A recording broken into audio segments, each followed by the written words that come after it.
Otep à tous, bien-aimés frères et sœurs. Il y a une thèse qui circule sur les réseaux sociaux et notamment hein, dans les zones de conflit en RDC où il y a des gens qui, Kabila, fait chanter en quelque sorte le président Tshisekedi. Kabila nous dit, nous affirme que, eh ben, c'est lui qui a donné le pouvoir à Tshisekedi. Et il veut maintenant le reprendre, puisque c'est lui qui a donné. Donc celui qui la main qui donne peut aussi retirer. C'est lui qui a donné, il veut reprendre ce qui lui appartient. Les amis, c'est tellement scandaleux d'entendre de telles sottises. Et il y a même des Congolais qui soutiennent cette thèse, qui la divulguent, qui passent leur temps à faire croire que Kabila a donné le pouvoir à Tshisekedi. Attendez. Ah, le pouvoir en question, c'est le pouvoir, c'était le pouvoir de Kabila. C'est le pouvoir de la mère de Kabila ou de son père? Oh. Lui, Kabila, il a hérité ça de qui? Puisqu'il n'est même pas le fils de Laurent Désiré Kabila. Kabila est un homme. C'est-à-dire que ce n'est qu'en Afrique qu'on voit des choses comme ça. Quelqu'un qui arrive dans votre pays comme clandestin, sans papier, sans pièce d'identité, en moins de 3 ans, ou en 3 ans, par là, il devient le président de ce pays. Et pendant 18 ans, il a bâti un empire financier incontournable. Il a détruit tout ce qu'il y avait en RDC, à l'époque au Zaïre, et il a créé son empire à la place, ce qui lui appartient. Même pas à l'État congolais, mais à M. Kabila. C'est comme ça que Kabila, par exemple, a détruit Air Zaïre, et à la place, il a créé sa compagnie service qu'il a sous-traité, mis au nom de ses amis, ses complices indiens. Parce que Mobutu travaillait avec les Libanais, lui, il a amené les Indiens.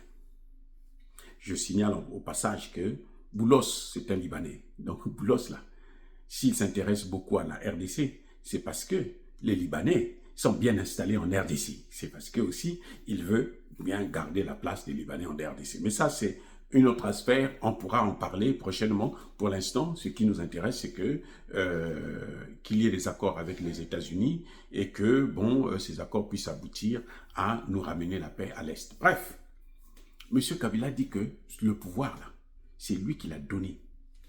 Donc, en fait, il n'y a pas eu élection.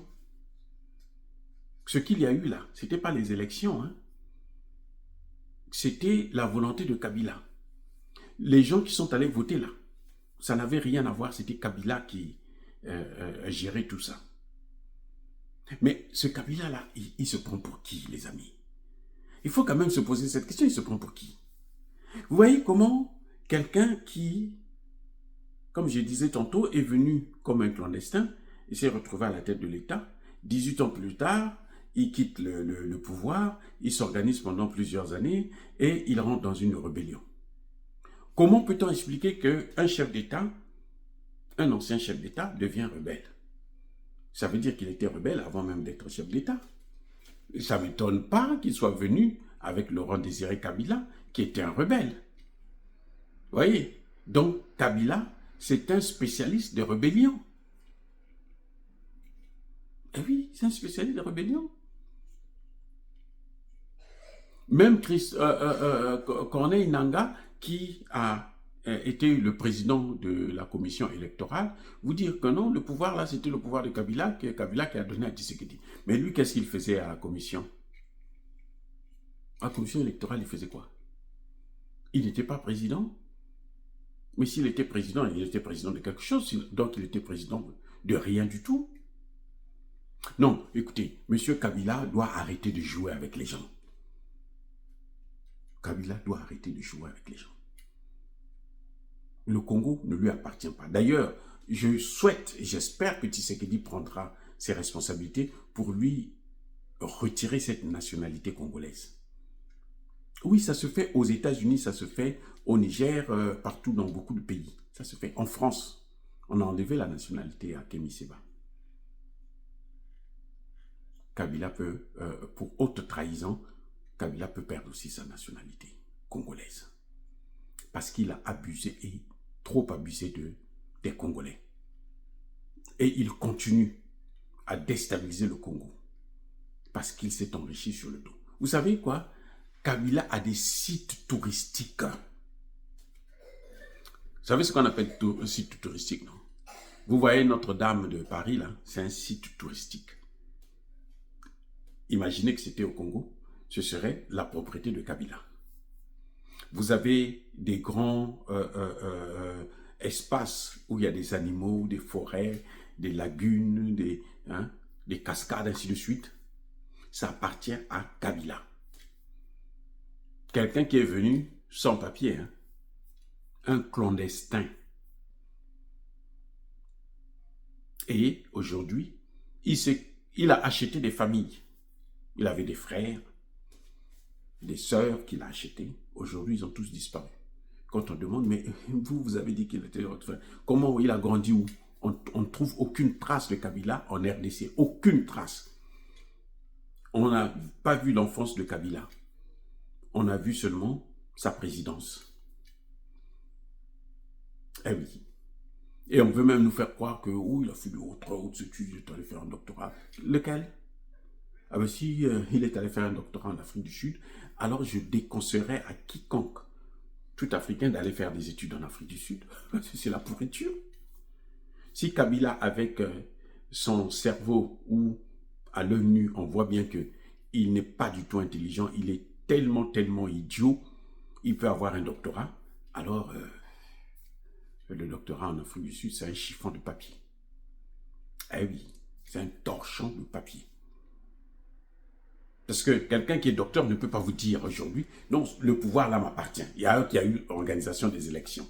À 2 reprises, il dit c'est mon pouvoir, je lui ai donné, je veux reprendre ça. Mais attendez, tu n'es même pas congolais. Vous voyez, on avait oublié que Kabila n'était pas congolais. Mais lui-même, il nous fait savoir, il nous oblige à reconnaître qu'il n'est pas congolais, que c'est un pauvre Rwandais de merde. Vous voyez, c'est incroyable d'en arriver à ce niveau. Parce que, monsieur, un ancien président, quand il va prendre des armes, s'il n'est pas fou, c'est qu'il n'appartient pas à ce pays. On a vu des gens comme Soglo au Bénin, des anciens présidents qui sont partis et qui sont revenus après l'élection parce qu'ils n'ont pas eu besoin de prendre des armes.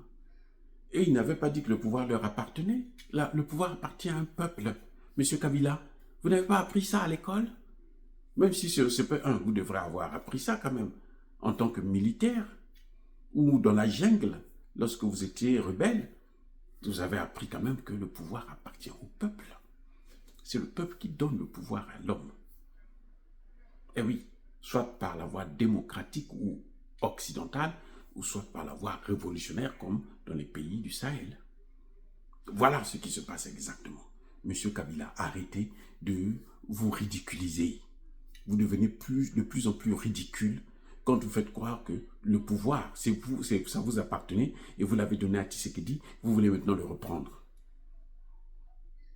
J'espère qu'avec tous les éléments qu'on en a, vous devrez payer sa chère. Vous voyez maintenant, il dit que le pouvoir lui appartenait, mais il est allé faire la rébellion. Quand il est venu à Goma, là, la justice est en train de le poursuivre.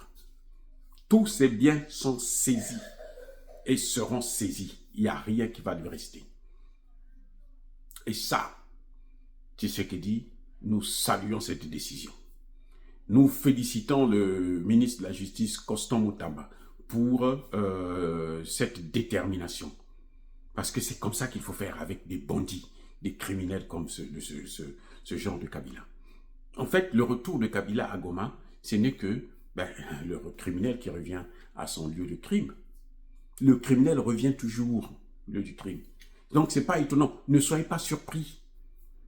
Il vient vérifier s'il avait terminé le boulot pour en terminer. C'est ce qu'il est venu faire. Malheureusement pour lui, quand il revient, ça devient plus grave. Là, maintenant, cette fois-ci, il entend de tout perdre. Il a beau solliciter l'aide de la présidente de la Tanzanie, ça ne va rien changer. Ce monsieur est terminé. Les amis, soyez bénis, abondamment bénis par le Dieu des Kémétés, par nos ancêtres évangélisés, mais que tous ceux qui persécutent le continent africain, le pillent et le déstabilisent, qu'ils soient noirs, blancs, chinois, arabes, juifs, indiens, qui qu'ils soient punis, maudits, foudroyés, neutralisés, écrasés, effacés par le Dieu des Kémétés, par nos ancêtres évangélisés. Vive l'Afrique éternelle, j'ai dit et j'assume.